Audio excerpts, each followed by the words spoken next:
ने कहा, चिराग, मुझे लगता है कि हमें पर्सनल और प्रोफेशनल मैटर्स को अलग अलग रखना चाहिए। यह हम दोनों के लिए बेहतर होगा। अनन्या की बात सुन चिराग मुस्कुराया। उसने अपनी ड्रिंक खत्म की और अपनी जगह से खड़ा होते हुए बोला, चलो मैं तुम्हें घर छोड़ देता हूं। इतनी रात को कैब से घर जाना गुड़गांव में सेफ नहीं है। यह सुनते ही अनन्या ने हाँ में सिर हिला दिया, लेकिन उसके दिमाग में अभी भी चिराग की बातें घूम रही थी। अब आगे क्या होने वाला था?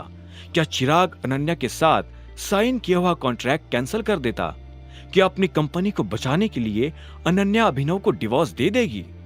कुछ देर के बाद चिराग की गाड़ी अनन्या के घर के बाहर पहुंच चुकी थी।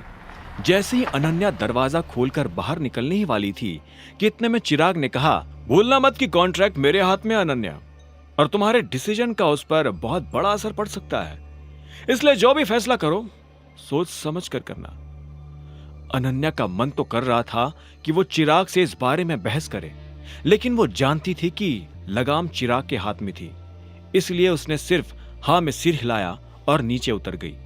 बगीचे से घर के दरवाजे तक जाने में अनन्या कई बातें सोच चुकी थी। वो चिराग से शादी तो नहीं करना चाहती थी, लेकिन अपनी कंपनी को बचाने के लिए उसकी जिंदगी में यह नौबत भी आ सकती थी। उसे लग रहा था कि वो कुएं से निकलकर खाई में गिरने जा रही थी। इससे पहले कि अनन्या अपने घर का दरवाजा खुलवाने के लिए घंटी बजाती, अचानक से दरवाजा अपने आप खुल गया। दरवाजे की उस तरफ अभिनव खड़ा था। अभिनव को यूं अचानक अपने सामने देख अनन्या की दिल की धड़कन बढ़ गई। जब उसने अभिनव के चेहरे को देखा तो पहली बार उसे ऐसा लगा कि अभिनव काफी हैंडसम है। भले ही वो गरीब था, लेकिन ये बात कोई उसका चेहरा देखकर नहीं कह सकता था। अनन्या ने अभिनव से कड़क आवाज में पूछा, तुम यहां क्या कर रहे हो? उसे उम्मीद नहीं थी कि वो अभिनव को दरवाजे पर इस तरह से पाएगी। तुम कहां से आ रही हो और क्या किया तुमने? चिराग कहाँ है?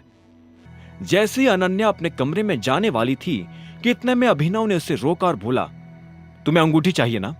ठीक है, तुम्हें जो अंगूठी चाहिए मैं ला कर दूंगा, लेकिन तुम्हें प्रॉमिस करना होगा कि उसके बाद तुम किसी भी लड़के से डेटिंग के लिए नहीं मिलोगी।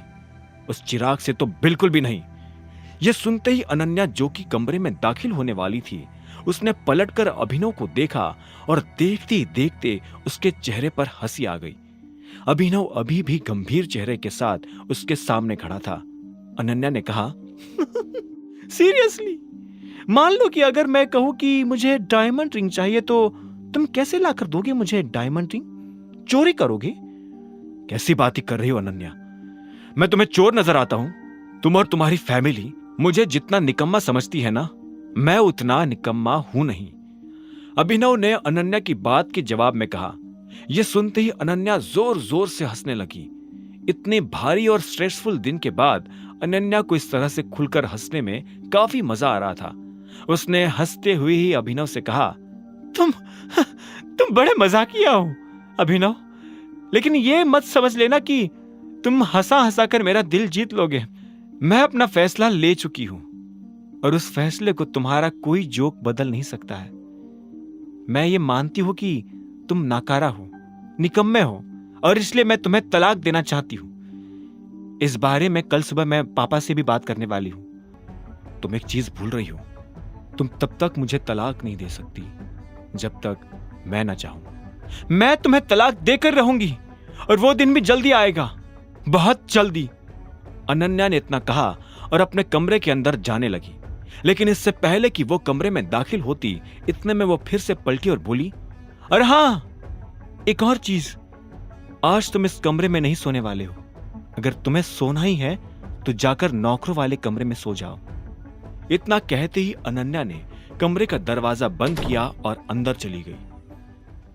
अभिनव फिर से अनन्या के कमरे के बाहर बेसहारा सा खड़ा रह गया था। इस वक्त उसे मोंटी की सबसे ज्यादा याद आ रही थी। वो चाहता था कि जल्द से जल्द मोंटी वापस आए, अभिनव उससे बदला ले, फिर उस जासूस को पकड़कर बेनकाब करे और अपने पिता की गद्दी पर शान से बैठ जाए। तब उसे अनन्या और उसके कमरे की कभी जरूरत नहीं पड़ने वाली थी। जो लोग उसकी बेइज्जती करते थे, उसे गरीब कहते थे, अभिनव उन सभी को दिखाना चाहता था कि वो लोग अभिनव को नहीं, टाइगर को गाली दे रहे थे। नहीं, अगर मुझे लोगों को बताना पड़े कि मैं टाइगर हूं और तब वो मेरी इज्जत करे, ये अच्छा नहीं है। इन लोगों की इज्जत तो मैं कमाऊंगा, और वो भी इन्हें बिना बताए कि मैं कौन हूं।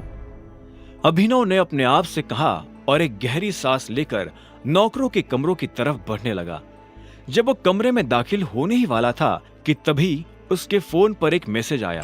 ये मैसेज प्रोटॉन पब्लिसिटी नाम की एक कंपनी की तरफ से अभिनव को आया था। वो अभिनव को अपनी कंपनी में नौकरी पर रखना चाहते थे। अभिनव ने इस कंपनी का बहुत नाम सुना था, लेकिन जब उसे पता चला कि ये कंपनी उसी की है तो उसके होश उड़ गए। उसने सपनों में भी नहीं सोचा था कि वो इतनी बड़ी कंपनी का मालिक हो सकता है। आगे की कहानी जानने के लिए देखें अगला एपिसोड सिर्फ पॉकेट एफएम के यूट्यूब चैनल पर, और द रिटर्न ऑफ टाइगर के सारे एपिसोड्स को सुनने के लिए डिस्क्रिप्शन में दी लिंक से डाउनलोड करें पॉकेट एफएम ऐप।